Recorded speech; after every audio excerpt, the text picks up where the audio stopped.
देश के अगले मुख्य चुनाव आयुक्त यानी कि सीईसी का ऐलान हो गया है। ज्ञानेश कुमार नए चीफ इलेक्शन कमिश्नर होंगे।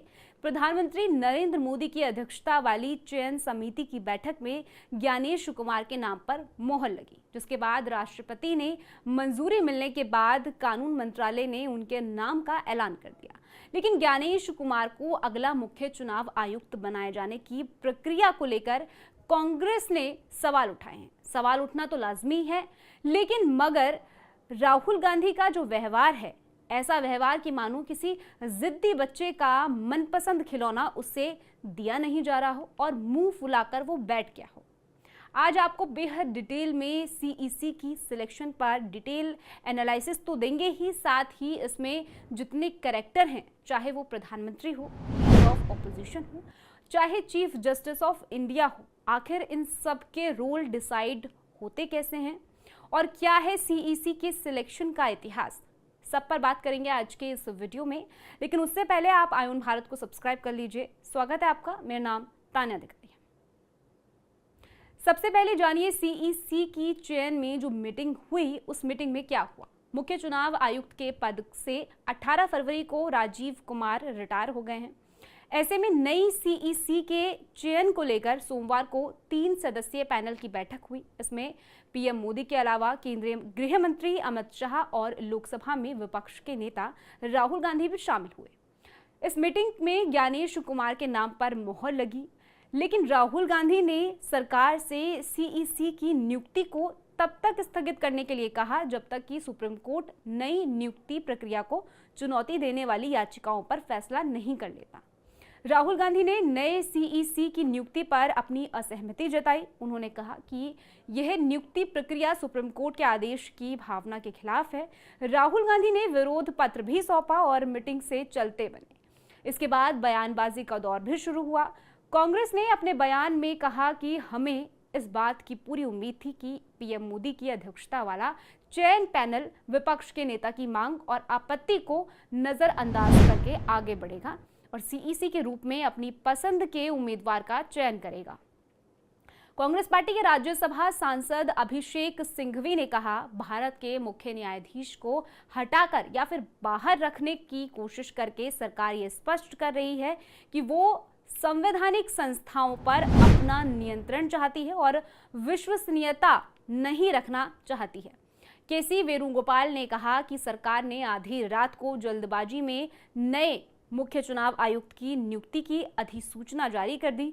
ये संविधान की भावना के खिलाफ है। सुप्रीम कोर्ट ने नई मामलों में दोहराया है कि चुनाव प्रक्रिया की पवित्रता के लिए सीईसी को निष्पक्ष हितधारक होना चाहिए। चलिए आगे बढ़ने से पहले आपके लिए ये भी जानना जरूरी है कि आखिर ज्ञानेश कुमार की उपलब्धि क्या है।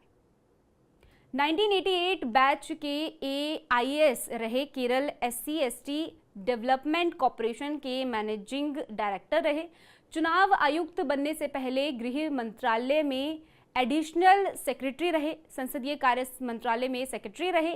UPA सरकार के दौरान रक्षा मंत्रालय में तैनात रहे। चलिए अब जरा डिटेल में पूरा मामला समझते हैं कि आखिर कांग्रेस पार्टी को सीईसी की नियुक्ति प्रक्रिया से तकलीफ क्या है।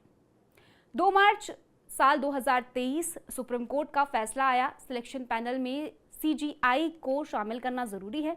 सीईसी और EC की नियुक्ति पर सुप्रीम कोर्ट की 5 सदस्यीय कॉन्स्टिट्यूशन बेंच ने अपने फैसले में कहा कि चुनाव आयुक्तों की नियुक्ति एक पैनल करेगा। इसमें प्रधानमंत्री, लोकसभा में नेता प्रतिपक्ष और CGI शामिल होंगे। इसमें पहले सिर्फ केंद्र सरकार इनका चयन करेगी। ये कमेटी सीईसी और EC के नामों की सिफारिश राष्ट्रपति से करेगी। इसके बाद राष्ट्रपति मोहर लगाएंगे, तब जाकर उनकी नियुक्ति हो पाएगी। कोर्ट ने यह भी कहा कि ये प्रोसेस तब तक चालू रहेगा जब तक कि संसद चुनाव आयुक्तों की नियुक्ति को लेकर कोई कानून नहीं बना लेता। 21 दिसंबर 2023 चुनाव आयुक्तों की नियुक्ति से जुड़ा नया बिल पास हुआ। केंद्र सरकार सीईसी और EC की नियुक्ति, सेवा शर्तों और कार्यकाल से जुड़ा नया बिल लेकर आई। इसके तहत चुनाव आयुक्तों की नियुक्ति 3 सदस्यों का पैनल करेगा। इसमें प्रधानमंत्री, लोकसभा में विपक्ष का नेता और एक केंद्रीय कैबिनेट मंत्री शामिल होंगे। सीजीआई को इस पैनल से बाहर रखा गया। 21 दिसंबर 2023 को शीतकालीन सत्र के दौरान ये बिल दोनों सदनों में पास हो गया। इस कानून पर विपक्षी दलों का कहना था कि सरकार सुप्रीम कोर्ट की संवैधानिक पीठ के आदेश के खिलाफ बिल लाकर उसे कमजोर कर रही है। कांग्रेस कार्यकर्ता जया ठाकुर ने सुप्रीम कोर्ट में याचिका दायर की। याचिका में कहा गया कि कानून की धारा 7 और 8 स्वतंत्रता और निष्पक्ष चुनाव के सिद्धांत का उल्लंघन करती है, क्योंकि इससे चुनाव आयुक्तों की नियुक्ति के लिए इंडिपेंडेंट मैनेजिंग नहीं मिलता है। इस विवाद के बाद केंद्र ने मार्च 2024 में ज्ञानेश कुमार और सुखबीर सिंह संधू को इलेक्शन कमिश्नर नियुक्त किया। अब आपके मन में सवाल होगा कि आखिर सुप्रीम कोर्ट के इस आदेश से पहले कैसे चुनाव आयुक्त चुने जाते थे। सुप्रीम कोर्ट के आदेश से पहले तक मुख्य चुनाव आयुक्त और चुनाव आयुक्त की नियुक्ति को लेकर कोई कानून नहीं था। नियुक्ति की पूरी प्रक्रिया केंद्र सरकार के हाथ में थी। सचिव स्तर के मौजूद या फिर रिटायर हो चुके अधिकारियों की एक सूची तैयार की जाती थी। कई बार इस सूची में 40 नाम तक होते थे।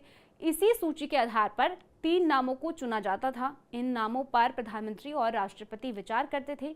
इसके बाद प्रधानमंत्री पैनल में शामिल अधिकारियों से बात करके कोई एक नाम राष्ट्रपति के पास भेजते थे। नाम के साथ इसमें प्रधानमंत्री की तरफ से एक नोट भी भेजा जाता था, जिसमें कि उस शख्स के चुनाव आयुक्त चुने जाने की वजह भी बताई जाती थी। इनका कार्यकाल 6 साल या फिर 65 साल की उम्र को भी पहले से ही तब तक होता था। इन प्रक्रिया से चुनाव आयुक्त चुने जाते थे और इसमें से जो सबसे ज्यादा सीनियर होता था उसे मुख्य चुनाव आयुक्त नियुक्त कर दिया जाता था।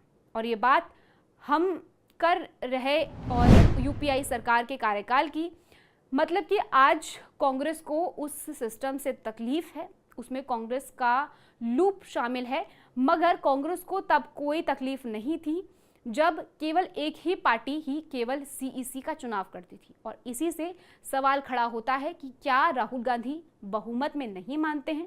देश भी बहुमत से ही तो चलता है। जनता जिसको ज्यादा मत देती है वो सरकार के अंदर आता है। डेमोक्रेसी तो बहुमत से ही चलती है। और फिर आप कहते हैं कि 2 लोग मिलकर डिसाइड कर लेते हैं, तो मेरे जाने का मतलब क्या है मीटिंग के अंदर? और आप देखिए ना, जिस तरीके से राजीव कुमार का मामला कोर्ट के अंदर गया और कोर्ट ने जबरदस्ती अपनी नाक घुसाई और कहा कि अकेले प्रधानमंत्री इस बात का चयन नहीं कर सकते हैं कि इलेक्शन कमिश्नर कौन बनेगा। इसके बाद एक पैनल का गठन किया गया, जबकि ये कोर्ट का अधिकार क्षेत्र में है ही नहीं। प्रशासन कार्य में इंक्लूड नहीं होता है। संविधान के अनुसार न्यायपालिका प्रशासन कामों में दखल दे ही नहीं सकता है। और सीजीआई की वकालत करने वाले राहुल गांधी को क्या ये नहीं पता है कि जब सीबीआई के सिलेक्शन पैनल में भी चीफ जस्टिस ऑफ इंडिया होते थे, तो फिर सीजीआई ने क्यों कहा था कि सीबीआई सरकार का तोता है? मतलब अपने चुने हुए वो खुद सरकार का तोता कह रहे हैं। और जैसा कि हमने बताया कि राहुल गांधी का कहना है कि मामला कोर्ट में है, तो क्यों चुनाव आयुक्त को चुना जा रहा है? तो राहुल गांधी शायद ये नहीं जानते हैं कि कोर्ट ने कोई स्टे नहीं लगाया है। दूसरी बात, कोर्ट ने सरकार को कमेटी बनाने के लिए कहा था। सरकार ने कमेटी बनाने उसके बाद ये चयन हो रहा है। और जब कोर्ट ने रोक नहीं लगाई है और कोर्ट में मामला चल रहा है, तो इसमें राहुल गांधी को क्या आपत्ति है? राहुल गांधी की आपत्ति तब जायज थी जब कोर्ट ने किसी तरह की रोक लगा दी हो। और यहाँ आप ये भी जान लीजिए कि जब पिछली बार कोर्ट में सुनवाई हुई थी, तो कोर्ट ने सरकार से राजीव कुमार को चीफ इलेक्शन कमिश्नर चुनने का पूरा प्रोसेस बताने को कहा था। बकायदा इसके लिए पूरी फाइल मांगी गई थी, जबकि कोर्ट का यह अधिकार क्षेत्र है ही नहीं। और कोर्ट को इसमें एक भी गलती नहीं दिखी कि जिसमें वो एक भी चीज पर उंगली उठा पाए। और एक बार फिर इससे ये साबित हो गया कि बीजेपी कानूनी रूप से चलती है। और राहुल गांधी क्या सीजीआई को भगवान का अवतार मानते हैं कि जो भी वो करें वो सब सही है? बात सिर्फ बहुमत पर आती है। कमेटी में तो बहुमत से ही फैसला होता है, सदन में भी बहुमत से ही फैसला होता है। देश में जो व्यवस्था है उसको तो आपको मानना ही पड़ेगा। और अगर आप ये भी नहीं मानते हैं तो भाई आप संविधान को लेकर घूमना बंद कर दीजिए। जिस संविधान का आप हवाला देकर चुनाव जीतने के प्रयास कर रहे हैं, अगर उस संविधान को ही आप नहीं मानते हैं तो फिर आप किस बूते पर संविधान लहराते फिरते हैं? इसका जवाब राहुल गांधी को जरूर देना चाहिए। बाकी आप इस पूरे वीडियो को लेकर आपकी क्या कुछ राय है, कमेंट सेक्शन में जरूर बताइएगा। बाकी देश और दुनिया की ऐसी खबरों के लिए आप देखते रहिए आयोन भारत।